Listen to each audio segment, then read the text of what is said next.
Let's talk about what it means to spend a significant portion of your life alone, especially if you're a woman and especially if you're a neurodivergent person.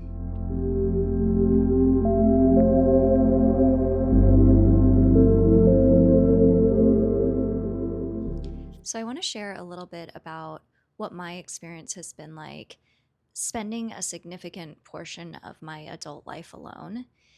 And I just want to start off by saying that when I was a kid, I loved to be alone. I loved to play by myself. I was never bored. I was a super imaginative and playful child. And of course, I loved, doing activities and being with my friends. And I had really close friendships as a child. But like, I also really needed alone time as a child as well. And as I got older, I think that I went through this phase where I was really devoted to trying to fit in and trying to belong. And I always had a lot of people around me. I always had a very active social life and a lot of things going on and a lot of like drama and chaos involved in that as well. And there were certain experiences that I would have where I would often find myself feeling anxious or uncomfortable. And it wasn't until I got older that I realized that a lot of this anxiety came from my discomfort, my sensitivity around being around a lot of people and picking up a lot of other people's energy. And so it wasn't until I started to get a little bit older that I actually started to reclaim my solitude. And it was in my solitude that I started to reconnect with my intuition. I started to reconnect to my power, to my gifts, I started to reclaim and call back my energy from all of the places that I had sort of allowed it to be siphoned and taken from me and, fractured and misplaced. And so it's interesting because about 10 years ago, I would say, I went through my first real spiritual awakening where it was like suddenly my eyes opened and I remembered who I was and I started to tap in and hear the voice of my intuition again. And this all coincided around the time that I started teaching yoga. And so I was already going through this massive life transition where my priorities were completely shifting. And in order to show up for teaching in the way that I wanted to show up, I had to be prioritizing myself, my health, my well being. And that just naturally shifted my social life in really dramatic ways. And it was also around this same time that I experienced a catalytic relationship with another person who made me realize that I didn't want to be connecting with people in casual ways. I've I've never really been a casual person and I was trying to fit myself into places and spaces that I didn't belong and I was trying to behave and mirror the relationship dynamics that I was seeing around me, but I wasn't any good at it and it wasn't working for me. And so when I went through this spiritual awakening and this like remembrance of who I was and what I came here to do, I also had this realization that I needed to change the ways in which I was connecting with people. And so, as I started to walk down this path and things started to change, and I started to heal, and I started to really do some of this deeper work, connections in my life just naturally started to fall away. And it really felt like any connection that was coming into my life that was trying to bond with me codependently, that was trying to siphon my energy, it was like this pattern of like me just recognizing that like I couldn't give myself away to other people anymore because when my energy was being drained by other people and I was becoming like the emotional support for other people, or I was holding other people up in their vision and their plans and all these things, it was really taking a lot out of me. And it's like this message kept coming back to me that like I needed to start putting myself first. And I also felt like I was being isolated in order to deepen my relationship to my spirituality and deepen my relationship to God. So, as I walked down this path, and then, the pandemic happened, and that also was like a very big shift in community and connection. It really opened my eyes to like the ways where people were at with their thinking, and like the ways in which I felt like I didn't belong and didn't, connect with a lot of the stuff that was going on at that time. And so I went through a big shift of the people in my life around 2020. And again, it was just kind of like more and more people were dropping out of my life.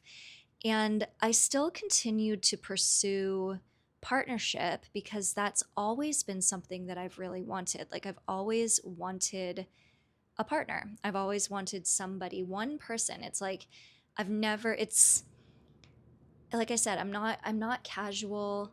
I don't need to try someone on for months at a time. It's like I am either going all in and we are merging our energies together and we are creating a world and a life together, or it's like not for me, right? And I know that pretty quickly.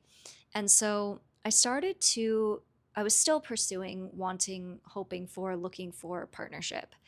And I had a couple of catalytic relationships throughout the last 10 years that really opened my eyes even further to who I was and what I was needing to shift about myself, and like also what I was seeking for and desiring in relationships. And about 3 years ago, I went through another massive awakening that really seemed to isolate me to a level that I could not even possibly explain or imagine for myself. And what has been the most challenging about it is learning to let go of the stories that society wants you to believe about yourself, learning to live beyond the programming of what is possible and, the meaning behind things. So, like, society really wants you, especially as a woman, to believe that your value comes from your proximity to a man. And this is something that I can honestly say derailed my life from a really young age, because I remember being a young, teenager and young adult and truly believing to my core that if I didn't have a man chasing me, wanting me, desiring me, that I didn't have value. And so that was the thing that was like my highest priority, was being validated, my existence being validated by the way that men were treating me. Okay? And this is something that I have seen this cycle perpetuate in my life in like all these different ways, where it's like even in moments where like where I was single and I was happy to be single, but I was like, I still needed to get like attention from men on the internet. Like, if I could get, hundreds of men to like my picture, that meant that I was still attractive. Right. And it's like, this is like dangerous programming. Okay. And this time, these last 3 years, has like really gifted me. And I say gifted because it truly is a gift. These last 3 years have given me the opportunity to know myself so deeply, to know and honor my gifts so deeply, to know what it feels like to exist without needing my existence validated from anybody else, right?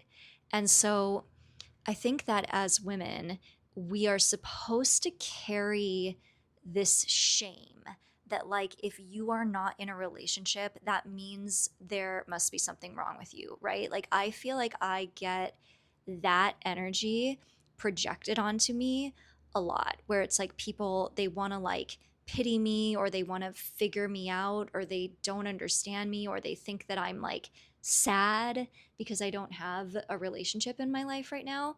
And it's funny because I look around at most other relationships that I see, and they're not something that I'm like, oh, I really wish I had that.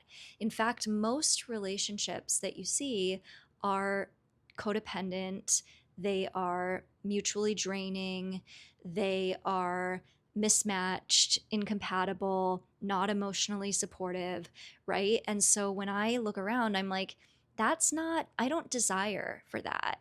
And so what I'm doing in my solitude is aligning myself to what it is I actually desire, which is conscious partnership.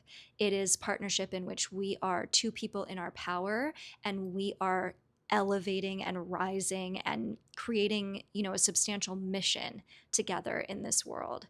And so in my solitude, I haven't been wallowing in sadness or loneliness or self pity. Of course, there are difficult moments, and of course, there are going to be moments of loneliness.